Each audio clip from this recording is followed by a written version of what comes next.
ഞാൻ doctor Jayaraman TP. നമ്മുടെ സമൂഹത്തിൽ ക്യാൻസർ രോഗികളുടെ, അർബുദ രോഗികളുടെ എണ്ണം വളരെയധികം വർദ്ധിച്ചുകൊണ്ടിരിക്കുന്നൊരു കാലത്താണ് നമ്മൾ ജീവിക്കുന്നത്. ഇതിന് കാരണം പലതും ഉണ്ടാവാം. പല ജീവിത രീതിയിൽ വന്ന മാറ്റങ്ങളുണ്ടാവാം, നമ്മുടെ അന്തരീക്ഷത്തിൽ വന്ന മാറ്റങ്ങളുണ്ടാവാം. പല വിധത്തിലുള്ള കാരണങ്ങൾ ഇതിനായിട്ട് പറയപ്പെടുന്നുണ്ട്.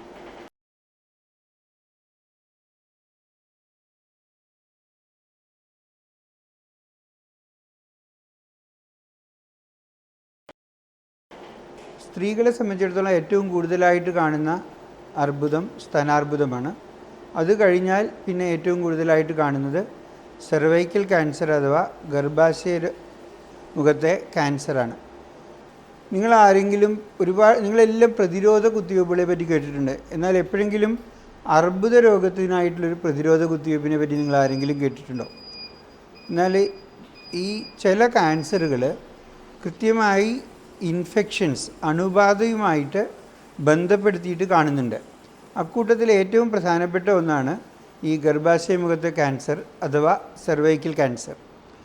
ഇത് ഹ്യൂമൻ പാപ്പിലോമ വൈറസ് എന്ന് പറയുന്നൊരു വൈറസിൻ്റെ ഇൻഫെക്ഷൻ കൊണ്ട്, ആ വൈറസ് മൂലമുള്ള അണുബാധ കൊണ്ടാണ് ഇതിന് കാരണമായി വരുന്നതെന്നാണ് പറയുന്നത്.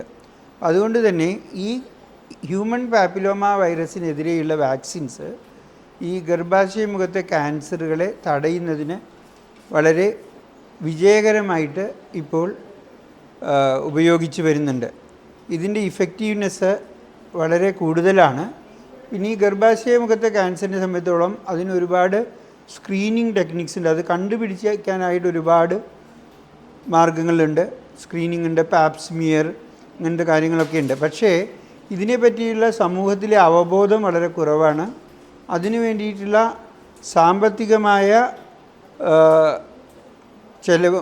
ചെലവ്, അതോടൊപ്പം തന്നെ ഇൻഫ്രാസ്ട്രക്ചർ, അതിനു വേണ്ടിയിട്ടുള്ള മാൻ പവർ, ഇതെല്ലാം ഒരുപാട് കൂടുതലാണ്.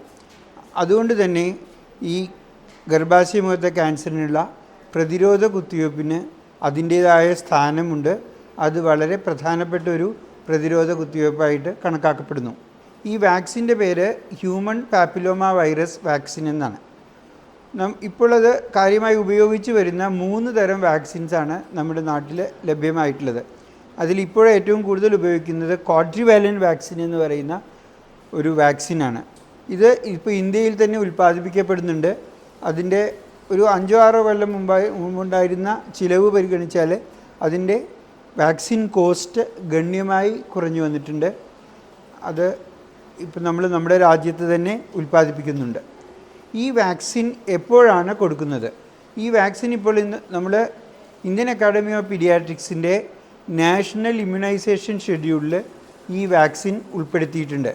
ഇത് റെക്കമെൻഡ് ചെയ്തിട്ടുള്ള ഏജ് ഗ്രൂപ്പ് 9 മുതൽ 14 വയസ്സ് വരെയുള്ള കുട്ടികൾക്ക് കൊടുക്കാവുന്ന ഒരു വാക്സിനായിട്ടാണ് ഇത് കണക്കാക്കപ്പെടുന്നത്.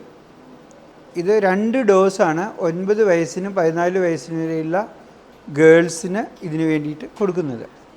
ഈ വാക്സിൻ 2 ഡോസ്, 1 ഡോസ് കൊടുത്തിട്ട് 6 മാസത്തിൻ്റെ ഉള്ളിലാണ് രണ്ടാമത്തെ ഡോസ് കൊടുക്കേണ്ടത്.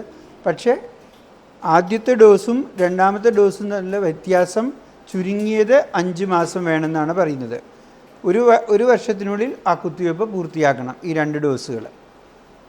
ഇതാണ് ഇപ്പോഴത്തെ റെക്കമെൻഡ് ചെയ്തിട്ടുള്ള ഇമ്മ്യൂണൈസേഷൻ ഷെഡ്യൂൾ.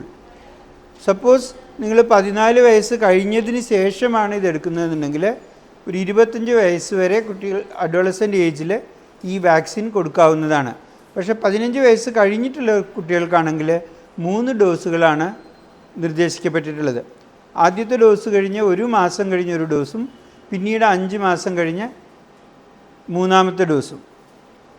ഈ 2-ാമത്തെ ഡോസും 3-ാമത്തെ ഡോസും തമ്മിലുള്ള വ്യത്യാസം ചുരുങ്ങിയത് 5 മാസം വേണമെന്നാണ് പറയുന്നത്. ഇതാണ് അതിൻ്റെ ഷെഡ്യൂൾ. ഇനി ഈ വാക്സിൻ്റെ സൈഡ് ഇഫക്ട്സുകളെ പറ്റിയിട്ട്, ഇതിന് പ്രത്യേകിച്ച് സൈഡ് ഇഫക്റ്റുകളൊന്നുമില്ല. ഇത് വളരെ ഫലപ്രദമായൊരു വാക്സിനാണ്. ഇതിൻ്റെ ഇഫക്റ്റീവ്നെസ് പറയുന്നത് 97% ആണ്. സാധാരണ ഒരു വാക്സിന് ഒരു കുത്തിവയ്പ്പ് എടുത്താലുണ്ടാവുന്ന ആ കുത്തിവയ്പ്പ് എടുത്ത സ്ഥലത്തെ ഒരു വേദനയോ അതിൽ കവിഞ്ഞ് ഒരു ചെറിയ റെഡ്നെസ്സോ ഇതിൽ കവിഞ്ഞ് യാതൊരു സൈഡ് ഇഫക്റ്റും ഈ കുത്തിവയ്പ്പിന് ഇല്ല. അതുകൊണ്ട് തന്നെ ഇത് വളരെ സേഫായിട്ടുള്ള, വളരെ സുരക്ഷിതമായിട്ടുള്ള ഒരു പ്രതിരോധ രീതിയായിട്ട് കണക്കാക്കപ്പെടുന്നു. ഇത് ഈ ഗർഭാശയ ക്യാൻസർ ഇന്ത്യയിൽ വളരെ സാധാരണമായിട്ടുള്ളൊരു പ്രശ്നമായതുകൊണ്ട് തന്നെ ഈ 9 മുതൽ 14 വയസ്സ് വരെയുള്ള കുട്ടികൾക്ക് ഈ വാക്സിൻ കൊടുക്കുന്നതിനായിട്ട് എല്ലാവരും ശ്രദ്ധിക്കണമെന്ന് ഞാൻ നിർദ്ദേശിക്കുകയാണ്. ഇപ്പോൾ ഹ്യൂമൻ പാപ്പിലോമ വൈറസ് വാക്സിൻ അഥവാ നമ്മൾ ഗർഭാശയ അർബുദത്തെ പ്രിവെൻറ്റ് ചെയ്യുന്നതിന് ഉപയോഗിക്കുന്ന വാക്സിനെ പറ്റിയിട്ട് ഞാൻ പറഞ്ഞ ഈ കാര്യങ്ങൾ നിങ്ങൾക്ക് ഉപയോഗപ്രദമായിട്ടുണ്ടാകുമെന്ന് വിശ്വസിക്കുന്നു. ഇനിയും ഇതുമാതിരിയുള്ള ആരോഗ്യപരമായ വിഷയത്തെ പറ്റിയിട്ടുള്ള വീഡിയോകൾ കേൾക്കുന്നതിനായിട്ട് ഞങ്ങളുടെ ചാനൽ സബ്സ്ക്രൈബ് ചെയ്യുക.